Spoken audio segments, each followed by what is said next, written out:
ಇವರ ಯೋಗ್ಯತೆಗೆ ಯಾವುದೇ ಒಂದು ಅಭಿವೃದ್ಧಿ ಕೆಲಸ ಕಾರ್ಯಗಳನ್ನು ಮಾಡೋದಕ್ಕೆ ಸಾಧ್ಯ ಆಗಲಿಲ್ಲ. ರಾಜ್ಯದಲ್ಲಿ ಭ್ರಷ್ಟಾಚಾರಕ್ಕೆ ಸೀಮಿತವಾಗಿರುವಂತಹ ಈ ಕಾಂಗ್ರೆಸ್ ಸರ್ಕಾರ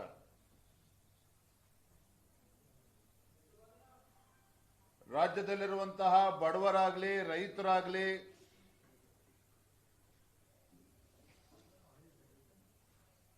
ಹಿಂದುಳಿದ ವರ್ಗಗಳು, ಪರಿಷ್ಠ ಜಾತಿ ಪರಿಷ್ಠ ಪಂಗಡಗಳು, ಈ ಸಮುದಾಯಗಳೆಲ್ಲವೂ ಸಹ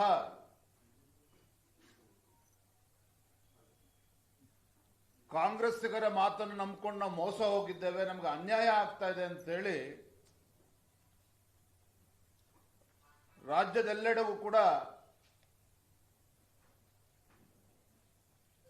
ಈ ಚರ್ಚೆಗಳು ಪ್ರಾರಂಭ ಆಗಿದೆ. ಅಹಿಂದ ಹೆಸರು ಹೇಳಿಕೊಂಡು ರಾಜ್ಯದ ಚುಕ್ಕಾಣಿ ಹಿಡಿದಿರುವಂತಹ ಸಿದ್ದರಾಮಯ್ಯನವರ ನೇತೃತ್ವದ ಈ ಕಾಂಗ್ರೆಸ್ ಸರ್ಕಾರ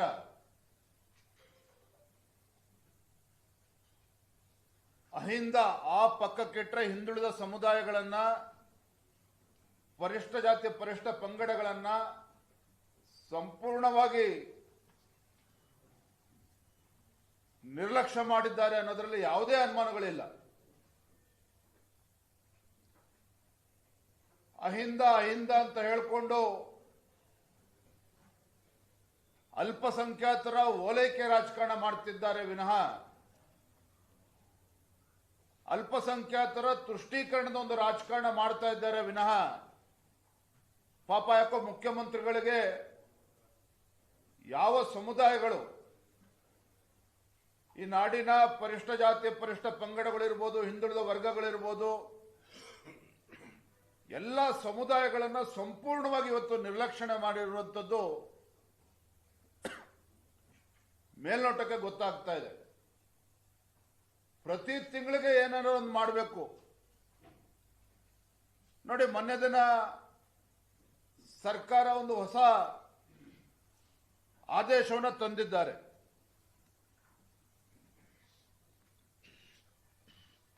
ಮೈನಾರಿಟಿ ಡೆವಲಪ್ಮೆಂಟ್ ಕಾರ್ಪೊರೇಷನ್ ಅಲ್ಲಿ ಅಲ್ಪಸಂಖ್ಯಾತ ಬಂಧುಗಳಿಗೆ one time settlement scheme, OTS scheme, 100% interest waiver,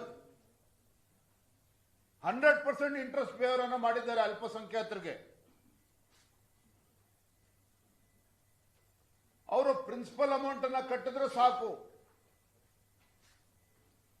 ಮಾಡಲಿ, ನಾನು ರಾಜ್ಯ ಸರ್ಕಾರ ತೀರ್ಮಾನ, ಮುಖ್ಯಮಂತ್ರಿಗಳ ತೀರ್ಮಾನ, ಅಲ್ಪಸಂಖ್ಯಾತರಿಗೆ ನ್ಯಾಯ ಕೊಡಬೇಕು ಅಂತ ನಾನು ಬೇಡ ಅಂತ ಹೇಳೋದಿಲ್ಲ. ಆದ್ರೆ ಬೇರೆ ಸಮುದಾಯಗಳು ಏನು ಅನ್ಯಾಯ ಮಾಡಿದ್ದಾರೆ ನಿಮಗೆ? ಯಾಕೆ ಸರ್ಕಾರಕ್ಕೆ, ಮುಖ್ಯಮಂತ್ರಿಗಳಿಗೆ ಪರಿಷ್ಠ ಜಾತಿ ಪರಿಷ್ಠ ಪಂಗಡಗಳು, ಹಿಂದುಳಿದ ವರ್ಗಗಳು ಯಾಕೆ ಅವ್ರ ಕಣ್ಣಿಗೆ ಕಾಣ್ತಾ ಇಲ್ಲ? ಅವರಲ್ಲೂ ಬಡವರು ಇಲ್ವಾ ಹಾಗಾದ್ರೆ ಮಾನ್ಯ ಮುಖ್ಯಮಂತ್ರಿಗಳೇ? ಅವರಲ್ಲಿ ಬಡವರು ಇವತ್ತು ಸಿಗ್ತಾ ಇಲ್ವಾ? ನಿಮಗೆ ಕಣ್ಣಿಗೆ ಕಾಣ್ತಾ ಇಲ್ವಾ ಹಾಗಾದ್ರೆ ಕಾಂಗ್ರೆಸ್ ಸರ್ಕಾರಕ್ಕೆ, ಮುಖ್ಯಮಂತ್ರಿಗಳಿಗೆ? ಈ ರೀತಿ ಅಲ್ಪಸಂಖ್ಯಾತರನ್ನ ಓಲೈಕೆ ಮಾಡೋದಕ್ಕೆ ಯಾವ ಮಟ್ಟಕ್ಕೂ ಕೂಡ ನಾವು ಹೋಗ್ತೇವೆ ಅಂತ ಹೇಳಿದ್ರೆ,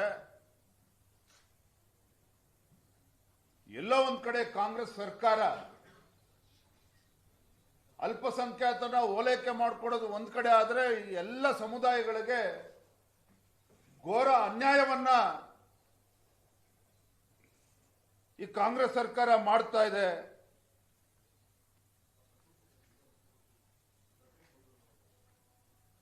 ನೋಡಿ, ರಾಜ್ಯದಲ್ಲಿ ಎಂತ ಪರಿಸ್ಥಿತಿಗೆ ಬಂದಿದೆ ಅಂತ ಹೇಳಿದ್ರೆ, ನುಡಿದಂತೆ ನಡೆದ ಸರ್ಕಾರ, ನುಡಿದಂತೆ ನಡೆಯುತ್ತಿರುವ ಸರ್ಕಾರ, ಕೇಳಿ ಕೇಳಿ ಕೇಳಿ ಕೇಳಿ ರಾಜ್ಯದ ಜನರ ಕಿವಿಗೆ ಚಿಟ್ಟಿಡಿದೋಗಿದೆ. ನುಡಿದಂತೆ ನಡೆಯುತ್ತಿರುವ ಸರ್ಕಾರ, ಇವ್ರ ಯೋಗ್ಯತೆಗೆ ಹಿಂದುಳಿದ ವರ್ಗಗಳ ವಿದ್ಯಾರ್ಥಿನಿಯರಿಗೆ ಹಾಸ್ಟೆಲ್ ಸೀಟನ್ನು ಕೊಡೋದಕ್ಕಾಗ್ತಾ ಇಲ್ಲ. ಹಿಂದುಳಿದ ವರ್ಗದ 1.41 ಲಕ್ಷ ವಿದ್ಯಾರ್ಥಿಗಳಿಗೆ ಹಾಸ್ಟೆಲ್ಗೆ ಇವತ್ತು ಪ್ರವೇಶ ಸಿಗ್ತಾ ಇಲ್ಲ. ಸ್ವತಃ ಸಚಿವರು ಕೂಡ ಇದನ್ನು ಒಪ್ಪಿಕೊಂಡಿದ್ದಾರೆ.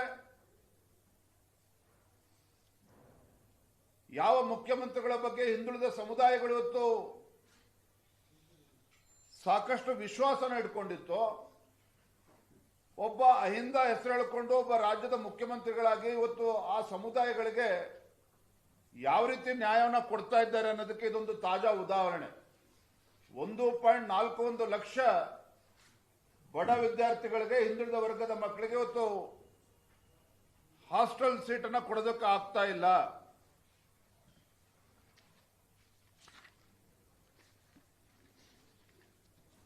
ಹಿಂದುಳಿದ ವರ್ಗಗಳ ಬಗ್ಗೆ ಮೊಸಳೆ ಕಣ್ಣೀರನ್ನು ಹಾಕ್ತಕ್ಕಂಥ ಈ ಕಾಂಗ್ರೆಸ್ ಸರ್ಕಾರ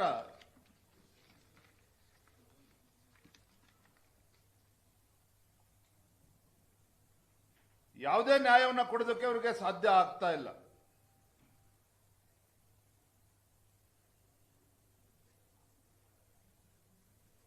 ಯುವ ಜನತೆಗೆ ಉದ್ಯೋಗವನ್ನ ಸೃಷ್ಟಿ ಮಾಡ್ತೇವೆ ಅಂತೇಳಿ ಭರವಸೆನ ಕೊಟ್ಟಿದ್ರು ಚುನಾವಣೆ ಸಂದರ್ಭದಲ್ಲಿ. ಕೇಂದ್ರ ಸರ್ಕಾರದ ಮೇಲೆ ಪದೇ ಪದೇ ಆರೋಪವನ್ನು ಮಾಡ್ತಾರೆ. ಆದ್ರೆ ನಿಮ್ಮ ಸರ್ಕಾರ ಏನ್ ಮಾಡ್ತಿದೆ? ಮನೆ ಮುಖ್ಯಮಂತ್ರಿಗಳು ಹಾಗಾದ್ರೆ ರಾಜ್ಯದಲ್ಲಿ ಎಷ್ಟು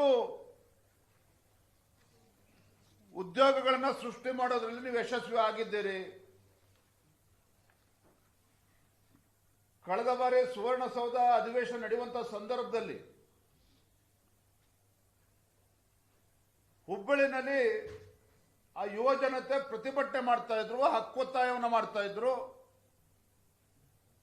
ಈ ಕಾಂಗ್ರೆಸ್ ಸರ್ಕಾರದ ಗಮನವನ್ನು ಸೆಳೆಯಬೇಕು ಅಂತೇಳಿ ಪ್ರತಿಭಟನೆ ಮಾಡಿದ್ರು. ಅದನ್ನು ಸಹಿಸಲಿಲ್ಲ ನೀವು. ಲಾಠಿ ಚಾರ್ಜ್ ಮಾಡ್ತಾರೆ ವಿದ್ಯಾರ್ಥಿನಿಯರು, ಯುವ ಜನತೆ ಮೇಲೆ. ಉದ್ಯೋಗ ಕೊಡಿ ಮುಖ್ಯಮಂತ್ರಿಗಳೇ ಅಂತ ಹೇಳಿದ್ರೆ ಅವ್ರ ಮೇಲೆ ಲಾಠಿ ಚಾರ್ಜ್ ಮಾಡ್ತಾರೆ. ಕೊನೆಗೆ ರಾಜ್ಯ ಉಚ್ಚ ನ್ಯಾಯಾಲಯ ಮಧ್ಯಸ್ಥಿಕೆ ವಹಿಸಿ ಮುಖ್ಯಮಂತ್ರಿಗಳ ಒಂದು ಅಪಾಯಿಂಟ್ಮೆಂಟ್ ಕೊಡೋದಕ್ಕೆ ರಾಜ್ಯ ಉಚ್ಚ ನ್ಯಾಯಾಲಯ ಮಧ್ಯಸ್ಥಿಕೆ ವಹಿಸುವಂತಹ ಪರಿಸ್ಥಿತಿ ನಿರ್ಮಾಣ ಆಯಿತು. ನೋಡಿ, ಈವರೆಗೆ ಕರ್ನಾಟಕ ರಾಜ್ಯದಲ್ಲಿ ಕಾಂಗ್ರೆಸ್ ಸರ್ಕಾರ ಬಂದ ನಂತರದಲ್ಲಿ ಖಾಲಿ ಹುದ್ದೆಗಳ ನೇಮಕಾತಿ ಪ್ರಕ್ರಿಯೆಯನ್ನ ಪ್ರಾರಂಭವೇ ಮಾಡಿಲ್ಲ. ಇವರು ಖಾಲಿ ಹುದ್ದೆಗಳ ನೇಮಕಾತಿ ಪ್ರಕ್ರಿಯೆಯನ್ನ ಪ್ರಾರಂಭವೂ ಕೂಡ ಮಾಡಿಲ್ಲ. ಇವರು ಪ್ರಾಮಾಣಿಕವಾಗಿ ವಿದ್ಯಾವಂತರಿಗೆ, ನಿರುದ್ಯೋಗಿ ಯುವಕರಿಗೆ, ಯುವ ಜನತೆಗೆ ಉದ್ಯೋಗವನ್ನು ಸೃಷ್ಟಿ ಮಾಡಬೇಕು ಅನ್ನೋ ಒಂದು ಪ್ರಾಮಾಣಿಕ ಕಳಕಳಿ ರಾಜ್ಯ ಸರ್ಕಾರಕ್ಕೆ, ಕಾಂಗ್ರೆಸ್ ಸರ್ಕಾರಕ್ಕೆ, ಮುಖ್ಯಮಂತ್ರಿಗಳಿಗೆ ಇದ್ದಿದ್ದೇ ಆಗಿದ್ರೆ ಇವತ್ತು ರಾಜ್ಯದಲ್ಲಿ, ಕರ್ನಾಟಕ ರಾಜ್ಯದಲ್ಲಿ 2,85,000 ಹುದ್ದೆಗಳು ನೇಮಕಾತಿ ಆಗದೇನೆ ಖಾಲಿ ಉಳಿಯುವಂತ ಪರಿಸ್ಥಿತಿ ನಿರ್ಮಾಣ ಆಗ್ತಾ ಇರಲಿಲ್ಲ. 2,85,000 ಹುದ್ದೆಗಳಲ್ಲಿ ಹಿಂದುಳಿದ ವರ್ಗಗಳು, ಪರಿಶಿಷ್ಟ ಜಾತಿ, ಪರಿಶಿಷ್ಟ ಪಂಗಡಗಳ ವರ್ಗದವರಿಗೆ, ಆ ಸಮುದಾಯದ ಯುವ ಜನತೆಗೆ 1,42,000 ಉದ್ಯೋಗವನ್ನು ಕೊಡೋದಕ್ಕೆ ಸಾಧ್ಯ ಆಗ್ತಾ ಇತ್ತು.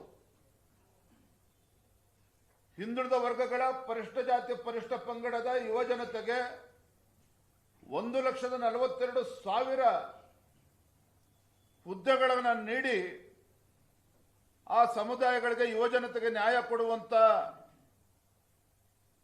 ಅವಕಾಶಗಳನ್ನ ಇತ್ತು. ಆದ್ರೆ ಕೇವಲ ಬೊಗಳೆಯನ್ನು ಹೊಡಿತಕ್ಕಂತ ಈ ಕಾಂಗ್ರೆಸ್ ಸರ್ಕಾರ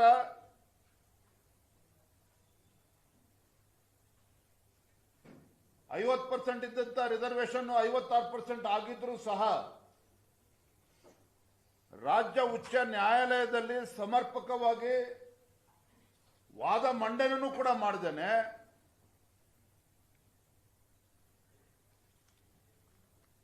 ಹೈಕೋರ್ಟ್ನಲ್ಲಿ ಸರಿಯಾದ ರೀತಿ ವಾದ ಮಂಡನೆ ಮಾಡಿದ್ದೇನೆ.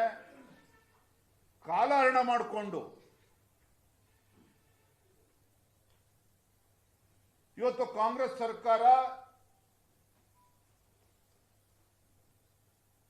ಯುವ ಜನತೆ ಒಂದು ಭವಿಷ್ಯಕ್ಕೆ ಕಲ್ಲು ಹಾಕುವಂತ ಕೆಲಸ ಈ ಕಾಂಗ್ರೆಸ್ ಸರ್ಕಾರ ಮಾಡ್ತಾ ಇದೆ, ಮುಖ್ಯಮಂತ್ರಿಗಳು ಮಾಡ್ತಾ ಇದ್ದಾರೆ. ನಾನು ಇವಾಗಲೂ ಕೂಡ ಆಗ್ರಹ ಮಾಡ್ತಾ ಇದ್ದೇನೆ ಮಾನ್ಯ ಮುಖ್ಯಮಂತ್ರಿಗಳಿಗೆ, ಈಗಲೂ ಕೂಡ ಕಾಲ ಮಿಂಚಿಲ್ಲ. ನಿಮ್ಮ ಅಲ್ಪಸಂಖ್ಯಾತ ಓಲೈಕೆ ರಾಜಕಾರಣ ಬದಿಗಿಡಿ, ಸಾಕಷ್ಟು ಮಾಡಿದ್ದೀರಿ. ಆದರೆ ರಾಜ್ಯದಲ್ಲಿರ್ತಕ್ಕಂಥ ಎಲ್ಲ ಸಮುದಾಯಗಳಿಗೆ ನ್ಯಾಯ ಕೊಡುವಂತ ಕೆಲಸ ಮಾಡಬೇಕು ಅಂತೇಳಿ ನಾನು ಈ ಸಂದರ್ಭದಲ್ಲಿ ಆಗ್ರಹವನ್ನು ಪಡಿಸ್ತಾ ಇದ್ದೇನೆ.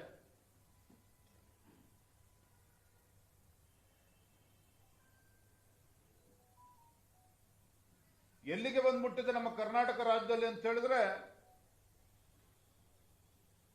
ಸರ್ಕಾರಿ ಆಸ್ಪತ್ರೆಗಳಲ್ಲಿ ಔಷಧಿಯೂ ಕೂಡ ಇಲ್ಲದೆ ಇರುವಂತ ಪರಿಸ್ಥಿತಿ ನಿರ್ಮಾಣ ಆಗಿದೆ. ಸರ್ಕಾರಿ ಆಸ್ಪತ್ರೆಗಳಲ್ಲಿ ಔಷಧಿ ಸಿಗ್ತಾ ಇಲ್ಲ. ಬಡ ಜನರು ಪರದಾಡ್ತಾ ಇದ್ದಾರೆ. ಇವ್ರ ಯೋಗ್ಯತೆಗೆ ಸರಿಯಾದ ರೀತಿಯಲ್ಲಿ ರಾಜ್ಯ ಸರ್ಕಾರ ಔಷಧಿಗಳನ್ನು ಕೂಡ ವ್ಯವಸ್ಥಿತವಾಗಿ ಕಲ್ಪಿಸೋದಕ್ಕೆ ಸಾಧ್ಯ ಆಗ್ತಾ ಇಲ್ಲ. ಪ್ರಧಾನಮಂತ್ರಿಗಳು ನರೇಂದ್ರ ಮೋದಿಜಿಯವರ ಜನೌಷಧಿ ಕೇಂದ್ರಕ್ಕೂ ಕೂಡ ಕಲ್ಲಾಕುವಂತ ಕೆಲಸ ಅವ್ರು ಮಾಡಿದ್ರಿ. ನೀವು ಅದಕ್ಕೂ ಕೂಡ ಕಲ್ಲಾಕಿದ್ರಿ.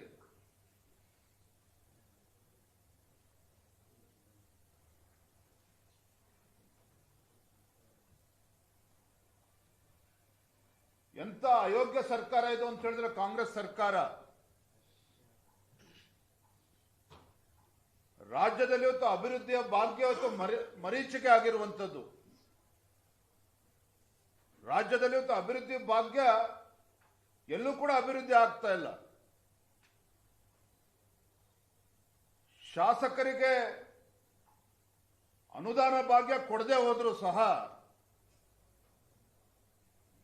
ಕಾಂಗ್ರೆಸ್ ಶಾಸಕರಿಗೆ ತನ್ನ ಕುರ್ಚಿಯನ್ನು ಉಳಿಸಿಕೊಳ್ಳುವಂತಹ ಸಲುವಾಗಿ ಮುಖ್ಯಮಂತ್ರಿಗಳು ವಿದೇಶ ಪ್ರವಾಸದ ಭಾಗ್ಯವನ್ನು ಕಲ್ಪಿಸೋದಕ್ಕೆ ಹೊರಟಿದ್ದಾರೆ. ಶಾಸಕರುಗಳು ಕಳೆದ 2.5 ವರ್ಷದಿಂದ ತಮ್ಮ ಅಳಲನ್ನು ತೊಡ್ಕೊಳ್ತಾ ಇದ್ದಾರೆ. ಆಡಳಿತ ಪಕ್ಷದ ಶಾಸಕರು ಸ್ವಾಮಿ ಮುಖ್ಯಮಂತ್ರಿಗಳ ಅನುದಾನ ಕೊಡಿ ಅಂತ ಕೇಳ್ತಾ ಇದ್ದಾರೆ ತಮ್ಮ ಕ್ಷೇತ್ರದ ಅಭಿವೃದ್ಧಿಗೆ. ಒಂದು ಗಂಗಾ ಕಲ್ಯಾಣ ಯೋಜನೆ ಇವರು ಯೋಗ್ಯತೆ ಕೊಡೋದಕ್ಕೆ ಸಾಧ್ಯ ಆಗ್ತಾ ಇಲ್ಲ. ಬಡವರಿಗೆ ಮನೆ ಕಟ್ಕೊಡೋದಕ್ಕೆ ಸಾಧ್ಯ ಆಗ್ತಾ ಇಲ್ಲ. ಇದೆಲ್ಲದರ ನಡುವೆ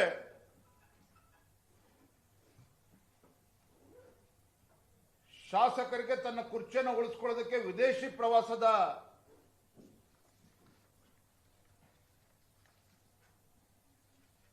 ಭಾಗ್ಯವನ್ನ ಕಲ್ಪಿಸೋದಕ್ಕೆ ಇವತ್ತು ಮುಖ್ಯಮಂತ್ರಿಗಳು ಮುಂದಾಗಿದ್ದಾರೆ. ಇಂಥ ಲಜ್ಜೆಗೆಟ್ಟ ಸರ್ಕಾರ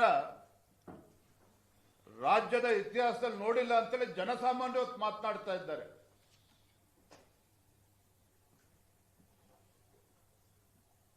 ನೋಡಿ ಎಲ್ಲಿಗೆ ಬಂದ್ಬಿಟ್ಟಿದೆ ನಮ್ಮ ರಾಜ್ಯದ ಪರಿಸ್ಥಿತಿ ಅಂತ ಹೇಳಿದ್ರೆ, ನಮ್ಮ ರಾಜ್ಯದಲ್ಲಿ ಆಕಸ್ಮಿಕವಾಗಿ ಮರಣ ಹೊಂದುವ ಕುರಿ ಮತ್ತು ಮೇಕೆಗಳಿಗೆ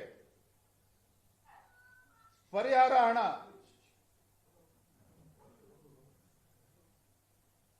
ಅನುಗ್ರಹ ಯೋಜನೆ 4ನೇ ಕಂತಿನ ಹಣ ಸುಮಾರು 45 ಕೋಟಿ ರೂಪಾಯಿನ ಹಾಗೆ ಬಾಕಿ ಉಳಿಸಿಕೊಂಡಿದ್ದಾರೆ ಇವರು.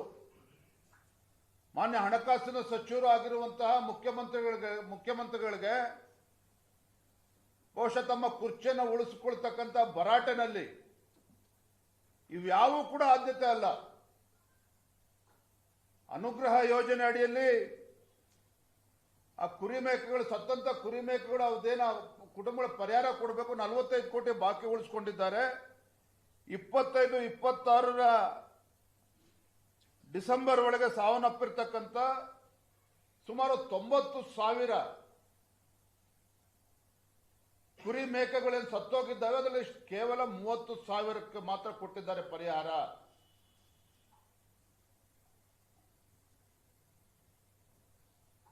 ಉಳಿದ 60,000 ಕುರಿಮರಿಗಳಿಗೆ ಏನು ಅದಕ್ಕೆ ಪರಿಹಾರವನ್ನು ಕೊಟ್ಟಿಲ್ಲ. ಇದರ ಮುಖೇನ ಅಹಿಂದ ಹೆಸರೆಳ್ಕೊಳ್ತಕ್ಕಂಥ ಮಾನ್ಯ ಮುಖ್ಯಮಂತ್ರಿಗಳು ಈ ರಾಜ್ಯದ ಕುರಿಗಾರರಿಗೆ ಇವತ್ತು ಅನ್ಯಾಯ ಮಾಡುವಂತ ಕೆಲಸ ಮಾಡ್ತಾ ಇದ್ದಾರೆ. ಈಗಲಾದ್ರೂ ಕೂಡ ಎಚ್ಚೆತ್ತುಕೊಂಡು ಮಾನ್ಯ ಮುಖ್ಯಮಂತ್ರಿಗಳು ತತ್ಕ್ಷಣ ಪರಿಹಾರವನ್ನ ಬಿಡುಗಡೆ ಮಾಡಬೇಕು ಅಂತ ಆಗ್ರಹ ಪಡಿಸ್ತಾ ಇದ್ದೇನೆ. ನಾನು ಮೊನ್ನೆ ಸದನದಲ್ಲೂ ಕೂಡ ಕೆಲವು ವಿಚಾರಗಳನ್ನು ಪ್ರಸ್ತಾಪ ಮಾಡಿದ್ದೇನೆ. ಹಿಂದೆ ಭಾರತೀಯ ಜನತಾ ಪಾರ್ಟಿ ಸರ್ಕಾರ ಸನ್ಮಾನ್ಯ BS ಯಡಿಯೂರಪ್ಪನವರು ರಾಜ್ಯದ ಮುಖ್ಯಮಂತ್ರಿಗಳಿದ್ದಾಗ ಎಲ್ಲ ಸಮುದಾಯಗಳಿಗೆ, ಮಡಿವಾಳ ಸಮುದಾಯ ಇರ್ಬೋದು, ನೇಕಾರ ಸಮುದಾಯ ಇರ್ಬೋದು, ಸವಿತಾ ಸಮಾಜ ಇರ್ಬೋದು, ರಾಜ್ಯದಲ್ಲಿರುವಂತಹ ಎಲ್ಲ ಹಿಂದುಳಿದ ವರ್ಗಗಳ ಸಮುದಾಯಗಳು ಮತ್ತು ಇತರ ಸಮುದಾಯಗಳ ಅಭಿವೃದ್ಧಿ ನಿಗಮಗಳನ್ನೇನು ಮಾಡಿದ್ರು, 500 ಕೋಟಿ ರೂಪಾಯಿಗೂ ಹೆಚ್ಚು ಅನುದಾನ ಕೊಟ್ಟು ಆ ಸಮುದಾಯಗಳಿಗೆ ನ್ಯಾಯ ಸಿಗಬೇಕು, ಯುವ ಜನತೆಗೆ ಅನುಕೂಲ ಆಗಬೇಕು ಅಂತೇಳಿ ಹಣವನ್ನು ಬಿಡುಗಡೆ ಮಾಡಿದ್ರು. ಆದ್ರೆ ಈ ಸರ್ಕಾರ ಬಂದ ಮೇಲೆ, ಸಿದ್ದರಾಮಯ್ಯ ಸರ್ಕಾರ ಬಂದ ಮೇಲೆ, ಕಾಂಗ್ರೆಸ್ ಸರ್ಕಾರ ಬಂದ ಮೇಲೆ ಜನ ನಿರೀಕ್ಷೆ ಮಾಡಿದ್ರು. ಅರೆ, ಯಡಿಯೂರಪ್ಪನವರು ಬಿಜೆಪಿ ಸರ್ಕಾರ ಇದ್ದಾಗ 500 ಕೋಟಿಗೂ ಹೆಚ್ಚು ಅನುದಾನವನ್ನು ಕೊಟ್ಟಿದ್ದಾರೆ ಆ ಮಂಡಳಿಗಳಿಗೆ, ನಿಗಮಗಳಿಗೆ. ನಮ್ಮ ಮುಖ್ಯಮಂತ್ರಿಗಳು ಸಿದ್ದರಾಮಯ್ಯನವರೇ ಮುಖ್ಯಮಂತ್ರಿಗಳಾದ್ಮೇಲೆ ಕನಿಷ್ಠ 1,000 ಕೋಟಿ ಕೊಡ್ತಾರೆ ಅಂತ ಹೇಳಿದ್ರೆ, ಇವರು ಕೇವಲ ಹಿಂದೆ ಬಿಜೆಪಿ ಸರ್ಕಾರ ಕೊಟ್ಟಂತ 500 ಕೋಟಿಲಿ ಬರೀ 50% ರಿಲೀಸ್ ಮಾಡಿ ಅದರಲ್ಲಿ ವ್ಯಯ ಮಾಡಿರುವಂತದ್ದು ಕೇವಲ 50% ಮಾತ್ರ. ಇದು ನುಡಿದಂತೆ ನಡೆಯುವ ಸರ್ಕಾರನ ಹಾಗಾದ್ರೆ? ಒಬ್ಬ ಅಹಿಂದ ನಾಯಕರು ಅನ್ಸ್ಕೊಂಡಿರ್ತಕ್ಕಂಥ ಮಾನ್ಯ ಮುಖ್ಯಮಂತ್ರಿಗಳು ನುಡಿದಂತೆ ನಡೀತಾ ಇದ್ದಾರೆ ಅನ್ನೋದನ್ನ ರಾಜ್ಯದ ಜನ ಇವತ್ತು ಪ್ರಶ್ನೆ ಮಾಡ್ತಾ ಇದ್ದಾರೆ. ನೋಡಿ, ಕಳೆದ ಸುವರ್ಣಸೌಧ ಅಧಿವೇಶನದ ಸಂದರ್ಭದಲ್ಲಿ ಇವತ್ತಿಗೆ 1.5 ತಿಂಗಳು ಹೆಚ್ಚು ಆಗಿದೆ, 1.5 ತಿಂಗಳು ಕಳೆದಿದೆ, ಬಹುತೇಕ 2 ತಿಂಗಳುಗಳಾಗ್ತಾ ಇದೆ. ಸುವರ್ಣಸೌಧದಲ್ಲಿ ನಮ್ಮ ಶಾಸಕ ಮಿತ್ರರಾಗಿರುವಂತಹ ಮಹೇಶ್ ತೆಂಗಿನಕಾಯಿರವರು ಬಹಳ ಪ್ರಮುಖವಾಗಿರ್ತಕ್ಕಂಥ ಪ್ರಶ್ನೆನ ಎತ್ತಿದ್ರು. ಕಳೆದ ಜನವರಿ ಫೆಬ್ರವರಿ ತಿಂಗಳಿನಲ್ಲಿ ಗೃಹಲಕ್ಷ್ಮಿ ಯೋಜನೆಗೆ ಸುಮಾರು 5,000 ಕೋಟಿ ರೂಪಾಯಿಗಳನ್ನ ಬಿಡುಗಡೆ ಮಾಡಬೇಕಾಗಿತ್ತು. ಆ 5,000 ಕೋಟಿ ಯಾಕೆ ಬಿಡುಗಡೆ ಆಗಿಲ್ಲ, ಹಣ ಎಲ್ಲೋಗಿದೆ ಅಂತೇಳಿ ಪ್ರಶ್ನೆ ಮಾಡಿದ್ರೆ ಬೆಳಗಾವಿಯ ಅಧಿವೇಶನದಲ್ಲೂ ಕೂಡ ಉತ್ತರ ಸಮರ್ಪಕವಾಗಿ ಕೊಡಲಿಲ್ಲ. ಮೊನ್ನೆ ಬೆಂಗಳೂರಿನಲ್ಲೂ ನಡೆದಂತ ಅಧಿವೇಶನದಲ್ಲೂ ಕೂಡ ಮತ್ತೆ ಪ್ರಶ್ನೆನ ಕೇಳಿದ್ರೆ ಮಾನ್ಯ ಮುಖ್ಯಮಂತ್ರಿಗಳು ಉತ್ತರ ಏನು ಗೊತ್ತಾ? ವಿರೋಧ ಪಕ್ಷದ ನಾಯಕರು ಕೂಡ ಕೇಳಿದಾಗ ಯಾವ್ದು ನೋಡಿ ಹೇಳ್ತೀನಪ್ಪ, ಅರ್ಥಾತ್ ಗೃಹಲಕ್ಷ್ಮಿಗೆ, ಬಡ ಕುಟುಂಬದ ಹೆಣ್ಮಕ್ಳಿಗೆ ಮೀಸಲಿಟ್ಟಿರ್ತಕ್ಕಂಥ ಹಣ 5,000 ಕೋಟಿ ಎಲ್ಲಿದೆ, ಎಲ್ಲಿ ಅದು ವರ್ಗಾವಣೆ ಆಗಿದೆ, ಎಲ್ಲಿ ಅದು ಉಪಯೋಗ ಆಗಿದೆಯೋ, ದುರುಪಯೋಗ ಆಗಿದೆಯೋ, ಇವತ್ತಿಗೂ ಕೂಡ ಹಣಕಾಸಿನ ಸಚಿವರಾಗಿರುವಂತಹ ಮಾನ್ಯ ಮುಖ್ಯಮಂತ್ರಿಗಳ ಹತ್ರ ಇನ್ನೂ ಕೂಡ ಉತ್ತರ ಸಿಗ್ತಾ ಇಲ್ಲ. ಇನ್ನು ಎಷ್ಟು ದಿನ ಬೇಕು ಮಾನ್ಯ ಮುಖ್ಯಮಂತ್ರಿಗಳಿಗೆ ಈ ಪ್ರಶ್ನೆಗೆ ಉತ್ತರ ಕೊಡೋದಕ್ಕಾಗಾದ್ರೆ? ಎಲ್ಲೋಯ್ತು ಹಣ ಹಾಗಾದ್ರೆ? ಹಿಂದೆ ನೋಡಿದ್ವಿ, ST ಡೆವಲಪ್ಮೆಂಟ್ ಕಾರ್ಪೊರೇಷನ್, ವಾಲ್ಮೀಕಿ ಅಭಿವೃದ್ಧಿ ನಿಗಮದ ಹಣ ಯಾವ ರೀತಿ ತೆಲಂಗಾಣಕ್ಕೆ ತೆಗೆದುಕೊಂಡೋಗಿ ಯಾವ ರೀತಿ ದುರುಪಯೋಗ ಆಯಿತು, ಯಾವ ರೀತಿ ಕೊಳ್ಳೆ ಹೊಡೆದ್ರು, ಯಾವ ರೀತಿ ಹಣವನ್ನು ಚುನಾವಣೆಗೆ ಬಳಸ್ಕೊಂಡ್ರು, ಇವೆಲ್ಲವೂ ಕೂಡ ರಾಜ್ಯದ ಜನ, ದೇಶದ ಜನ ನೋಡಿದ್ದಾರೆ. ಹಾಗಾಗಿ ಇದು ಈ 5,000 ಕೋಟಿನೂ ಕೂಡ ಇನ್ಯಾವುದಾದ್ರು ರಾಜ್ಯಕ್ಕೆ ವರ್ಗಾವಣೆ ಮಾಡಿ ತಿಂದು ತೇಗುವಂತ ಕೆಲಸ ಏನಾದ್ರು ರಾಜ್ಯ ಸರ್ಕಾರ ಮಾಡಿದೆ, ಅದನ್ನಾದ್ರೂ ಕೂಡ ಉತ್ತರ ಕೊಡಬೇಕು ಅವರು. ಆದ್ರೆ ಒಂದಂತೂ ಸತ್ಯ, 2 ತಿಂಗಳುಗಳು ಆದರೂ ಸಹ ಗೃಹಲಕ್ಷ್ಮಿಯ 5,000 ಕೋಟಿ ರೂಪಾಯಿಗಳು ಎಲ್ಲಿದೆ ಅಂತೇಳಿ ಹಣಕಾಸಿನ ಸಚಿವರು ಗೊತ್ತಿಲ್ಲ ಅಂತ ಹೇಳಿದ್ರೆ ಇದು ಜಗತ್ತಿನ 8ನೇ ವಿಸ್ಮಯ. ಇದು ನನಗೆ ಯಾಕೋ ಅನಿಸ್ತದೆ, ರಾಜ್ಯ ಸರ್ಕಾರದ ಪ್ರಿಯಾರಿಟೀಸ್, ಆದ್ಯತೆಗಳೇನಿರಬೇಕಾಗಿತ್ತು, ರಾಜ್ಯದ ಅಭಿವೃದ್ಧಿ ಈ ಸರ್ಕಾರಕ್ಕೆ ಆದ್ಯತೆ ಆಗಬೇಕಾಗಿತ್ತು. ಈ ರಾಜ್ಯದಲ್ಲಿ ಇವತ್ತು ಹಿಂದುಳಿದ ವರ್ಗಗಳು, ಪರಿಷ್ಠ ಜಾತಿ, ಪರಿಷ್ಠ ಪಂಗಡಗಳ ಆ ಸಮುದಾಯಗಳನ್ನ ಮೇಲೆತ್ತುವಂತ ಕೆಲಸ ಆಗಬೇಕಾಗಿತ್ತು. ಈ ಸಮುದಾಯಗಳ ಬದುಕನ್ನ ಕಟ್ಟಿಕೊಡುವಂತ ಒಂದು ಕೆಲಸ ಕಾಂಗ್ರೆಸ್ ಸರ್ಕಾರದಿಂದ, ಮಾನ್ಯ ಮುಖ್ಯಮಂತ್ರಿಗಳಿಂದ ಆಗಬೇಕಾಗಿತ್ತು. ಆದರೆ ರಾಜ್ಯದಲ್ಲಿ ಅಧಿಕಾರಕ್ಕೆ ಬಂದಿದ್ದೇ ತಡ ಇವೆಲ್ಲವನ್ನೂ ಕೂಡ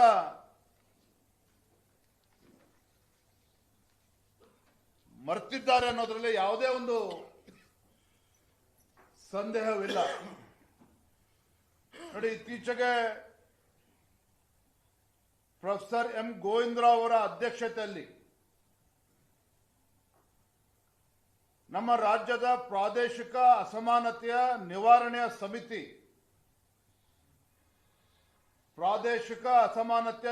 ಸಮಿತಿ ವರದಿಯನ್ನು ಕೊಟ್ಟಿದ್ದಾರೆ.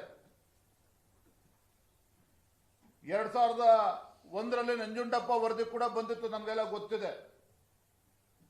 ಆದರೆ ರಾಜ್ಯ ಸರ್ಕಾರಕ್ಕೆ ಇವತ್ತು ವರದಿಯನ್ನು ಕೊಟ್ಟಿದೆ ಪ್ರೊಫೆಸರ್ ಎಂ ಗೋವಿಂದರಾವ್ ಅವರು. ಬಹಳ ಪ್ರಮುಖವಾಗಿರ್ತಕ್ಕಂಥ ಅಂಶ ಏನಪ್ಪಾ ಅಂತ ಹೇಳಿದ್ರೆ, ಪ್ರಾದೇಶಿಕ ಅಸಮಾನತೆ 2001-2ರಲ್ಲಿ 65%ಇದ್ದ ಹಿಂದುಳಿದ ತಾಲೂಕುಗಳು 2022-23ರಲ್ಲಿ 72.8%ಗೆ ಇವತ್ತು ಏರಿಕೆ ಆಗಿದೆ. 72.8%ಗೆ ಇದು ರಾಜ್ಯದಲ್ಲಿ ತಾಲೂಕುಗಳು ಇವತ್ತು ಹಿಂದೆ ಉಳ್ಕೊಂಡಿದ್ದಾವೆ. ನಾನು ರಾಜ್ಯದ ಮುಖ್ಯಮಂತ್ರಿಗಳಿಗೆ ಹಲವಾರು ಬಾರಿ ಕೇಳಿದ್ದೇನೆ, ತಾವು ಈ ರಾಜ್ಯದ ಮುಖ್ಯಮಂತ್ರಿಗಳ ಅಥವಾ ಕೇವಲ ಮೈಸೂರಿಗೆ ಮುಖ್ಯಮಂತ್ರಿಗಳ ಅಂತೇಳಿ ನಾನು ಹಲವಾರು ಬಾರಿ ಪ್ರಶ್ನೆ ಇಟ್ಟಿದ್ದೇನೆ. ದೇವರಾಜ ಅರಸು ಅವರ ದಾಖಲೆಯನ್ನು ಮುರಿದಿದ್ದೀರಿ ಮಾನ್ಯ ಸಿದ್ದರಾಮಯ್ಯನವರೇ.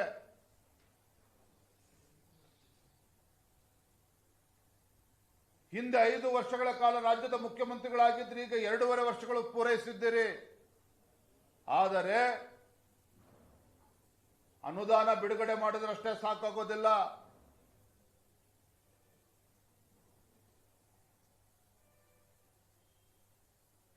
ಕಲ್ಯಾಣ ಕರ್ನಾಟಕ ಆ ಭಾಗದ ಅಭಿವೃದ್ಧಿಗೆ ಹಿಂದೆ ಯಡಿಯೂರಪ್ಪರವರಿದ್ದಾಗೂ ಕೂಡ 2,500 ಕೋಟಿ ಅನುದಾನ ಕೊಟ್ಟರು. ಬಸವರಾಜ ಬೊಮ್ಮಾಯಿ ಅವರು ಬಂದ್ಮೇಲೆ 5,000 ಕೋಟಿಗೆ ಏರಿಸಿದ್ರು. ಇವರು ಹಣವನ್ನು ಕೊಟ್ಟಿದ್ದಾರೆ. ಆದರೆ ಹಣ ಯಾವ ರೀತಿ ಬಳಕೆ ಆಗ್ತಾ ಇದೆ? 5 ವರ್ಷ ನೀವೇ ಮುಖ್ಯಮಂತ್ರಿ ಇದ್ರಿ, ಈಗ ಮತ್ತೆ 2.5 ವರ್ಷ ಪೂರೈಸಿದಿರಿ. ಆದರೆ ಇವತ್ತು ಹಿಂದುಳಿವಿಕೆ ಇವತ್ತು 72.8%ಗೆ ಏರಿದೆ ಅಂತ ಹೇಳಿದ್ರೆ ಮಾನ್ಯ ಮುಖ್ಯಮಂತ್ರಿಗಳಿಗೆ ಕಾಂಗ್ರೆಸ್ ಸರ್ಕಾರ ಉತ್ತರ ಕೊಡಬೇಕಲ್ಲ. ಹಾಗಾದ್ರೆ ಅತಿ ಹೆಚ್ಚು ಹಿಂದುಳಿದಿರ್ತಕ್ಕಂಥ ತಾಲೂಕುಗಳು ಎಲ್ಲಿದ್ದಾವೆ ಅಂತ ಹೇಳಿದ್ರೆ ಕಿತ್ತೂರು ಕರ್ನಾಟಕದಲ್ಲಿ ಭಾಗದಲ್ಲಿದೆ, ಕಲ್ಯಾಣ ಕರ್ನಾಟಕದಲ್ಲಿದೆ, ಆ ಭಾಗದಲ್ಲೂ ಕೂಡ ಇದೆ. ಮಾನ್ಯ ಪ್ರಿಯಾಂಕಾ ಖರ್ಗೆ ಅವರು ಬೊಬ್ಬೆ ಹೊಡಿತಾರೆ ಎಲ್ಲಾ ವಿಚಾರಗಳಲ್ಲಿ.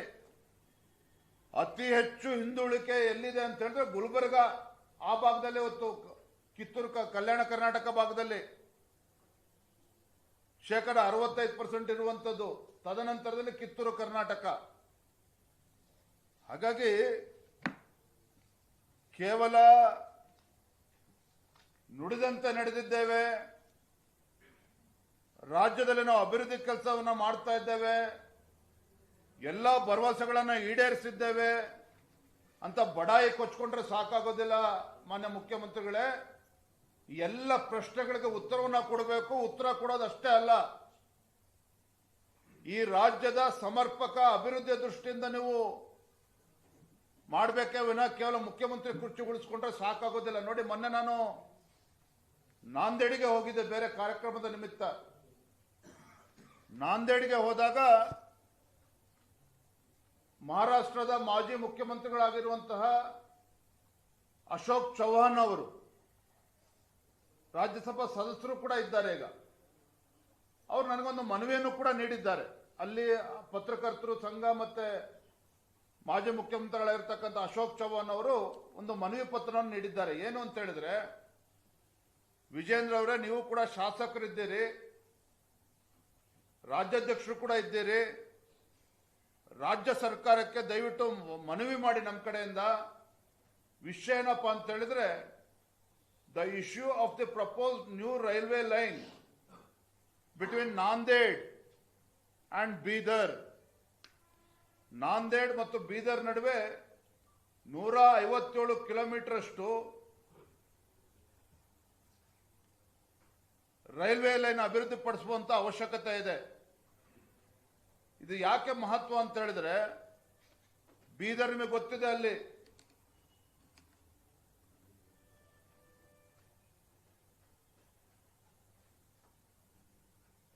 ಸಿಖ್ರು ಅತಿ ಹೆಚ್ಚು ಅಲ್ಲಿದ್ದಾರೆ. ಅಲ್ಲೂ ಕೂಡ ಪವಿತ್ರ ಕ್ಷೇತ್ರ ಸಿಖ್ರಿಗೆ ಸಾಕಷ್ಟು ಪ್ರವಾಸಿಗರು ಮಹಾರಾಷ್ಟ್ರ ಮತ್ತು ದೇಶದ ಬೇರೆ ಬೇರೆ ರಾಜ್ಯಗಳಿಂದ ಬೀದರ್ಗೂ ಕೂಡ ಬರ್ತಾರೆ. ಬೀದರ್ ಜಿಲ್ಲೆ ಜನತೆಗೂ ಕೂಡ ಅನುಕೂಲ ಆಗ್ತದೆ.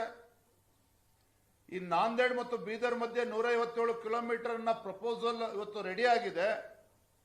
ಕೇಂದ್ರ ಸರ್ಕಾರದ ಕಡೆಯಿಂದ ಪ್ರಪೋಸಲ್ ಬಂದು ಈಗಾಗಲೇ 2 ವರ್ಷ ಕಳೆದಿದೆ. ಮಹಾರಾಷ್ಟ್ರ ಸರ್ಕಾರ ಅಲ್ಲಿ ಕ್ಯಾಬಿನೆಟ್ ಡಿಸಿಷನ್ ಮಾಡಿ ಏನು 50-50 ರೇಷಿಯೋ ಕೊಡಬೇಕು, ಅದಕ್ಕೆ ಮಹಾರಾಷ್ಟ್ರ ಸರ್ಕಾರ ಅನುಮೋದನೆಯನ್ನು ನೀಡಿದ್ದಾರೆ. ಆದರೆ ನಮ್ಮ ಕರ್ನಾಟಕ ಸರ್ಕಾರ ಕಳೆದ 2 ವರ್ಷದಿಂದ ತಮ್ಮ ಸಹಮತಿಯನ್ನ ಅಪ್ರೂವಲ್ ಅನ್ನ ನೀಡಿಲ್ಲ. ಯಾಕೆ ಅಂತ ಹೇಳಿದ್ರೆ 50% ಕಮಿಟ್ಮೆಂಟ್ ಕೊಡಬೇಕಲ್ಲ, ಹಣವನ್ನು ಕೊಡಬೇಕಲ್ಲ, ಆ ರೈಲ್ವೆ ಲೈನ್ ಅಭಿವೃದ್ಧಿ ಆಗಬೇಕು ಅಂತ ಹೇಳಿದ್ರೆ. ಮತ್ತೆ 157 ಕಿಲೋಮೀಟರ್ ಅಲ್ಲಿ ಕರ್ನಾಟಕಕ್ಕೆ ಬರ್ತಕ್ಕಂಥದ್ದು ಕೇವಲ 50 ಕಿಲೋಮೀಟರ್ ಮಾತ್ರ. 57 ಕಿಲೋಮೀಟರ್ ಬರ್ತದೆ. ಉಳಿದಂತ 100 ಕಿಲೋಮೀಟರ್ ಮಹಾರಾಷ್ಟ್ರದಲ್ಲೇ ಬರುವಂತದ್ದು. ಏನು ಬಹಳ 20,000 ಕೋಟಿ 10,000 ಕೋಟಿ ಅಲ್ಲ, ಕೆಲವು 100 ಕೋಟಿಗಳು ಮಾತ್ರ ಕೊಡಬೇಕಾಗಿರುವಂತದ್ದು. ಆದ್ರೆ ಇದನ್ನು ಕೂಡ ರಾಜ್ಯ ಸರ್ಕಾರದ ನಿರ್ಲಕ್ಷ್ಯದಿಂದ ಈ ಹಣವನ್ನು ಕೂಡ ಬಿಡುಗಡೆ ಮಾಡದೇನೆ ಅಥವಾ ಅದಕ್ಕೆ ಅಪ್ರೂವಲ್ ಕೊಡದೇನೆ ಇವತ್ತು ಸತಾಯಿಸ್ತಾ ಇರುವಂತದ್ದು ನಮ್ಮ ಸರ್ಕಾರದ ಗೌರವ ಏನಾಗ್ತದೆ ಅಂತೇಳಿ ಒಂದು ಕ್ಷಣ ನಾವೆಲ್ಲರೂ ಕೂಡ ಯೋಚನೆ ಮಾಡಬೇಕಾಗಿದೆ.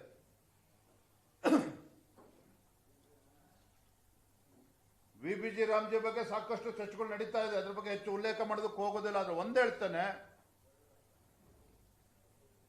Viksit Bharat guarantee for Rozgar and Ajeevika mission Narendra ಮೋದಿಜಿಯವರ ಒಂದು ಅಪೇಕ್ಷೆ ಮೇರೆಗೆ ಒಂದು ಕಾಯ್ದೆ ಪಾಸ್ ಆಗಿದ್ರು ಸಹ ಇವತ್ತು ರಾಜ್ಯ ಸರ್ಕಾರ ತನ್ನ ಭಾಗದ 40% ಅನುದಾನ ಕೊಡಬೇಕು ಅಂತೇಳಿ ಯಾವ ರೀತಿ ಕಳ್ಳಾಟ ನಡೆಸ್ತದೆ ತಾವೆಲ್ಲರೂ ಕೂಡ ನೋಡ್ತಾ ಇದ್ದೀರಿ. ಕೇಂದ್ರ ಸರ್ಕಾರದ ಮೇಲೆ ಆರೋಪ ಮಾಡುವಂಥದ್ದು, ಏನೋ ಗಾಂಧಿಗೆ ಅಪಮಾನ ಮಾಡ್ತಾ ಇದ್ದೇವೆ ಅಂತೇಳಿ ಆರೋಪವನ್ನು ಮಾಡ್ತಾ ಇರುವಂಥದ್ದು.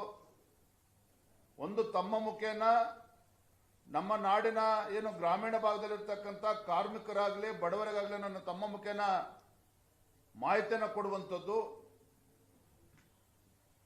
ಏನು ಉದ್ಯೋಗ ಖಾತ್ರಿ ಯೋಜನೆ ಅಡಿಯಲ್ಲಿ 100 ದಿನಗಳಿತ್ತು, 125 ದಿನಕ್ಕೆ ಏರಿಸಿರುವಂಥದ್ದು. ಅದರ ಜೊತೆಗೆ ಏನು ಒಂದು ದಿನದ ಕೂಲಿ 340 ರೂಪಾಯಿ 45 ರೂಪಾಯಿ ಸಿಗ್ತಾ ಇತ್ತು, ಇವತ್ತು 375 ರೂಪಾಯಿ ಸಿಗುತ್ತೆ.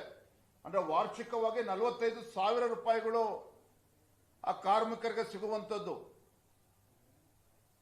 ಒಪ್ಕೊಳ್ತಾನೆ. ಇವತ್ತು ರಾಜ್ಯ ಸರ್ಕಾರವು ಕೂಡ 40% ಕೊಡಬೇಕು, ಕೇಂದ್ರ ಸರ್ಕಾರವು ಕೂಡ ಅದರ ಪಾತ್ರವು ಕೂಡ ಜಾಸ್ತಿ ಆಗ್ತದೆ, ಅನುದಾನವು ಕೂಡ ಜಾಸ್ತಿ ಆಗುವಂಥದ್ದು. ಆದರೆ ರಾಜ್ಯ ಸರ್ಕಾರದ ಪಾಲೇನಿದೆ, ಇಟ್ಸ್ ಅ ಕ್ಯಾಪಿಟಲ್ ಇನ್ವೆಸ್ಟ್ಮೆಂಟ್. ಗ್ರಾಮೀಣ ಭಾಗದಲ್ಲಿ ಉದ್ಯೋಗ ಸೃಷ್ಟಿಯ ಜೊತೆಗೆ ಒಂದು ಅಸೆಟ್ ಕ್ರಿಯೇಷನ್ ಕೂಡ ಆಗುವಂಥದ್ದು. ಆದರೆ ಇದೆಲ್ಲವನ್ನು ಕೂಡ ಮರೆಮಾಚಿ ಮತ್ತೆ ಗ್ರಾಮ ಸಭೆಗಳೆಲ್ಲ ತೀರ್ಮಾನ ಮಾಡುವಂಥದ್ದು, ಯಾವ ಕೆಲಸ ತೆಗೆದುಕೊಳ್ಬೇಕು, ಯಾವ ತೆಗೆದುಕೊಳ್ಬಾರ್ದು ಅಂತೇಳಿ. ಅದು ಎಲ್ಲವೂ ಕೂಡ ದೆಹಲಿಯಲ್ಲೇ ಆಗಬೇಕು. ಗ್ರಾಮ ಪಂಚಾಯತ್ಗಳಿಗೆ ಗ್ರಾಮ ಸಭೆಗಳಿಗೆ ಯಾವುದೇ ಒಂದು ಅಧಿಕಾರ ಇರೋದಿಲ್ಲ. ಮೋದಿ ಅವರು ಹೇಳಿದ್ದೇ ಕೆಲಸವನ್ನು ಆಯ್ಕೆ ಮಾಡ್ಕೋಬೇಕು. ಈ ರೀತಿ ಅಪಪ್ರಚಾರ ಮಾಡಿಕೊಂಡು ಇವತ್ತೇನು ಅಧಿವೇಶನದಲ್ಲಿ ವಿ.ಬಿ.ಜಿ. ರಾಮ್ಜಿ ಬಿಲ್ ವಿರುದ್ಧ ಏನು ನಿರ್ಣಯ ಮಾಡಿದ್ದೀರಿ, ಇದು ಅಕ್ಷಮ್ಯ ಅಪರಾಧ. ಈ ರೀತಿ ಒಂದು ರಾಜ್ಯದ ಜನರಿಗೆ ಬಡವರಿಗೆ ಇವತ್ತು ಅನ್ಯಾಯ ಮಾಡೋದಕ್ಕೆ ನೀವೇನು ಹೊರಟಿದ್ದೀರಿ, ಇದು ಖಂಡಿತ ಸರಿಯಲ್ಲ ಅನ್ನೋದನ್ನು ಕೂಡ ನಾನು ಈ ಸಂದರ್ಭದಲ್ಲಿ ಹೇಳ್ತಾ, ಕೊನೆಯದಾಗಿ ಮತ್ತೊಂದು ಪ್ರಮುಖವಾಗಿರ್ತಕ್ಕಂಥ ವಿಚಾರ, ಇದೇ ಫೆಬ್ರವರಿ 19ನೇ ತಾರೀಕು ಗುರುವಾರ, ಫೆಬ್ರವರಿ 19ನೇ ತಾರೀಕು ಗುರುವಾರ ಬೆಂಗಳೂರಿನ ಅರಮನೆ ಮೈದಾನದ ಗಾಯತ್ರಿ ಗ್ರ್ಯಾಂಡ್ ನಮ್ಮ ರಾಜ್ಯ ಬಿಜೆಪಿಯ ರಾಜ್ಯ ಕಾರ್ಯಕಾರಿಣಿಯನ್ನ ಆಯೋಜನೆ ಮಾಡಿದ್ದೇವೆ. State executive meeting will be held on 19 February, that is Thursday. ಈ ಒಂದು ವಿಶೇಷ ರಾಜ್ಯ ಕಾರ್ಯಕಾರಿಣಿಯಲ್ಲಿ ಮುಂದಿನ ಕೆಲವು ಸಂಘಟನಾತ್ಮಕವಾಗಿರತಕ್ಕಂಥ ವಿಚಾರಗಳ ಬಗ್ಗೆನೂ ಕೂಡ ಚರ್ಚೆ ಮಾಡ್ತೇವೆ. ಜಿಲ್ಲಾ ಪಂಚಾಯತಿ, ತಾಲೂಕ್ ಪಂಚಾಯತಿ ಚುನಾವಣೆಗಳು,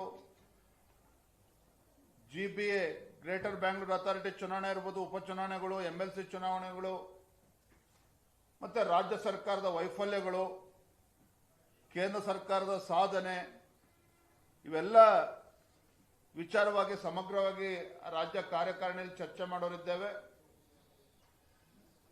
ನಮ್ಮ ರಾಜ್ಯ ಕಾರ್ಯಕಾರಿಣಿಯ ಉದ್ಘಾಟನೆಗೆ ಕೇಂದ್ರದ ಹಿರಿಯ ಸಚಿವರು ಬರ್ತಾರೆ. ಯಾರು ಅನ್ನೋದು ಇವತ್ತು ನಾಳೆ ತೀರ್ಮಾನ ಆಗ್ತದೆ. ಸಮಾರೋಪಕ್ಕೆ ನಮ್ಮ ಗೌರವಾನ್ವಿತ ರಾಷ್ಟ್ರೀಯ ಸಂಘಟನಾ ಕಾರ್ಯದರ್ಶಿಗಳಾಗಿರುವಂತಹ ಮಾನ್ಯ ಸಂತೋಷ್ ಜಿ ಅವರು ಬರ್ತಾ ಇದ್ದಾರೆ ಸಮಾರೋಪಕ್ಕೆ. ಬೆಳಗ್ಗೆ 10 ಗಂಟೆಯಿಂದ ಸಂಜೆ 6 ಗಂಟೆವರೆಗೂ ಸಹ ರಾಜ್ಯದ ಜ್ವಲಂತ ಸಮಸ್ಯೆಗಳು, ಸರ್ಕಾರದ ವೈಫಲ್ಯಗಳು, ಯಾವ ರೀತಿ ಈ ನಾಲಾಯಕ ಕಾಂಗ್ರೆಸ್ ಸರ್ಕಾರ ಜನರಿಗೆ ಮೋಸ ಮಾಡ್ತಾ ಇದೆ, ಇವೆಲ್ಲ ವಿಚಾರಗಳ ಬಗ್ಗೆ ನಾವು ಈ ಕಾರ್ಯಕಾರಿಣಿಯಲ್ಲಿ ನಾವು ಚರ್ಚೆ ಮಾಡೋರಿದ್ದೇವೆ. ಎಸ್ ಸರ್, ಧನ್ಯವಾದ. ಸರ್, ಈಗ ಕಾಂಗ್ರೆಸ್ ಗೌರ್ಮೆಂಟ್ ಕಾಂಗ್ರೆಸ್ನ